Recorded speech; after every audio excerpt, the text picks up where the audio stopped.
Halo adik-adik semua, kenalin nama aku Melisa, bisa dipanggil kami. Nah, kali ini kita akan membahas tentang susunan dan alat fungsi pada tubuh manusia. Jadi disimak terus ya.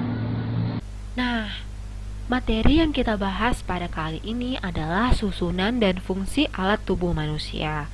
Nah, di sini ada dua topik yang kita bahas, yaitu kerangka tubuh manusia dan fungsinya, dan yang kedua adalah panca indera dan fungsinya.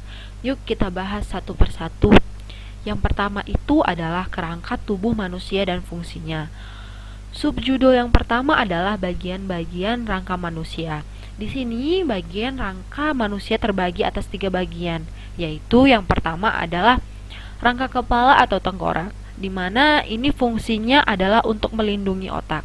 Tetapi ini juga memberi jarak yang cukup antara kedua mata untuk pandangan stereoskopis dan menetapkan posisi telinga sehingga otak dapat memperkirakan arah dan jarak suara. Nah, yang kedua adalah rangka badan, terbagi atas 3, yaitu yang pertama tulang dada yang terdiri atas bagian kepala atau tulang hulu, badan atau gladius, yang terakhir adalah ekor atau tulang taju pedang. Nah, yang selanjutnya adalah tulang rusuk yang terdiri dari 12 pasang ujung-ujung belakang tulang rusuk yang melekat pada ruas tulang belakang, dan ruas-ruas tulang belakang terdiri dari 33 buah ruas tulang yang terbagi menjadi beberapa bagian yang tidak beraturan. Nah, yang terakhir itu adalah rangka apendikular, di mana ini merupakan tambahan yang berfungsi sebagai penggerak tubuh. Nah, dalam hal ini yang menyusun alat ini contohnya itu seperti tangan dan kaki. Nah, kita masuk ke subbab yang kedua, di mana ini adalah bentuk-bentuk tulang di dalam rangka manusia.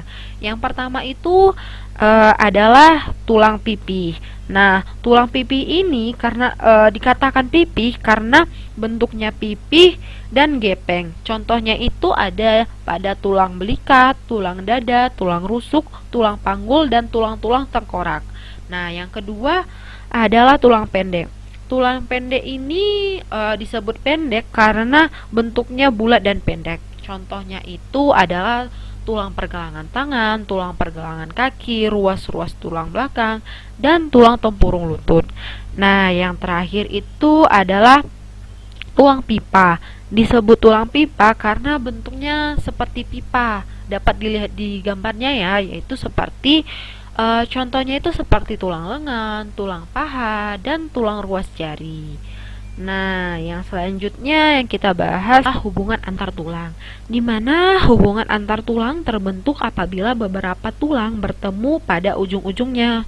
Nah, hubungan antar tulang ini disebut juga persendian, di mana permukaan ujung tulang yang bertemu seperti bonggol dan lekuk sendi dilapisi oleh tulang yang lunak atau tulang rawan.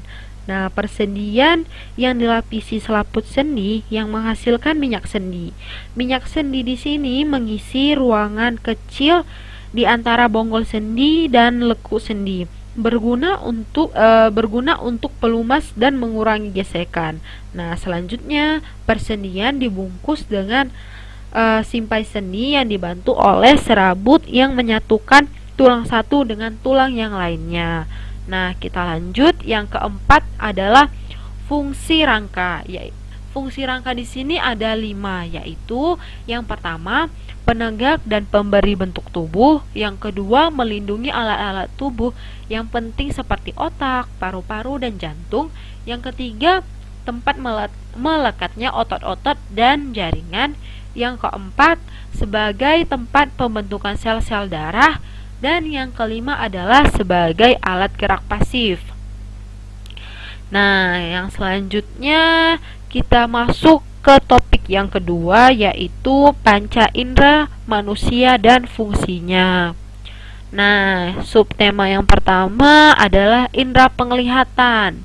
Teman-teman tahu nggak indera penglihatan itu apa?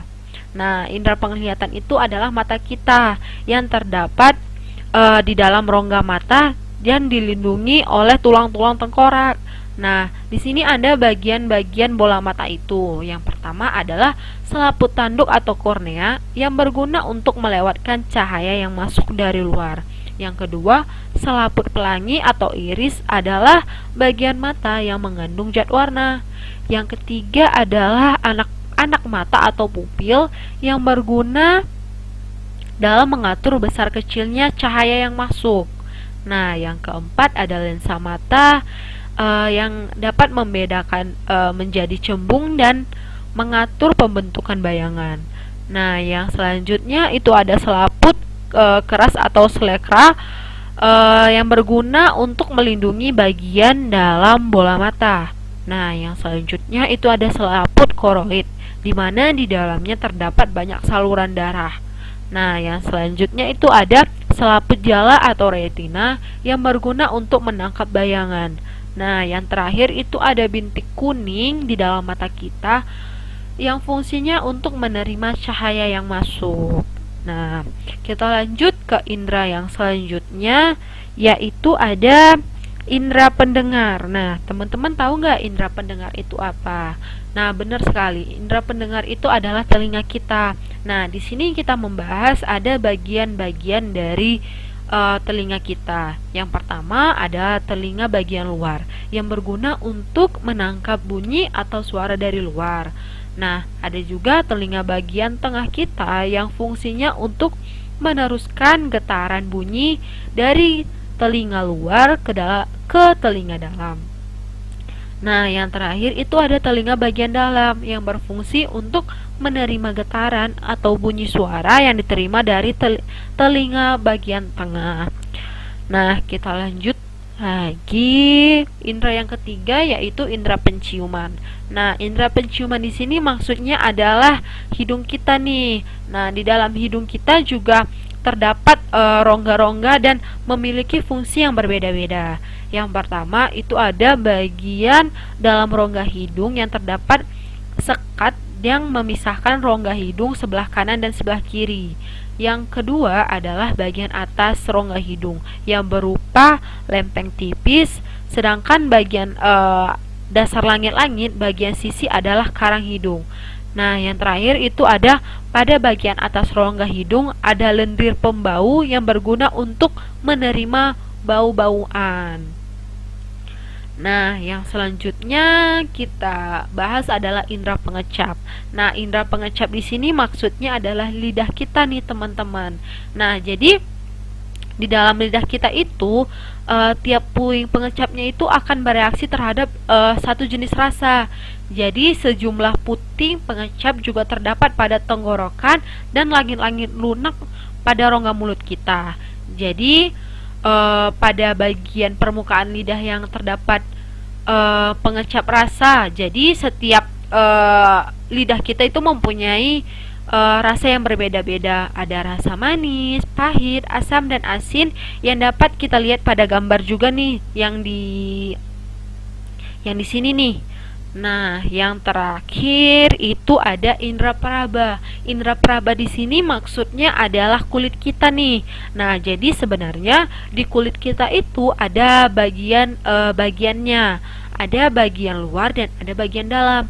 Nah, bagian luar itu sering disebut dengan epidermis, yaitu tersusun dari beberapa lapisan. Di antara lapisan itu ada yang berisi zat warna atau pigmen disebut dengan malpighi, dan ada pula ya, lapisan kulit yang bertugas membentuk sel baru ke arah luar. Nah, yang kedua itu ada lapisan dalam atau dermis, terdiri dari kelenjar keringat, saluran keringat, kelenjar minyak, dan penerima rasa nyeri seperti rasa panas, dingin, sentuhan, dan tekanan. Nah, jadi ini adalah materi terakhir kita. Gimana? Udah pada tahu kan susunan dan alat fungsi pada tubuh kita? Nah, mungkin cukup sampai di sini dulu ya. Makasih buat teman-teman yang udah memperhatikan. Dadah!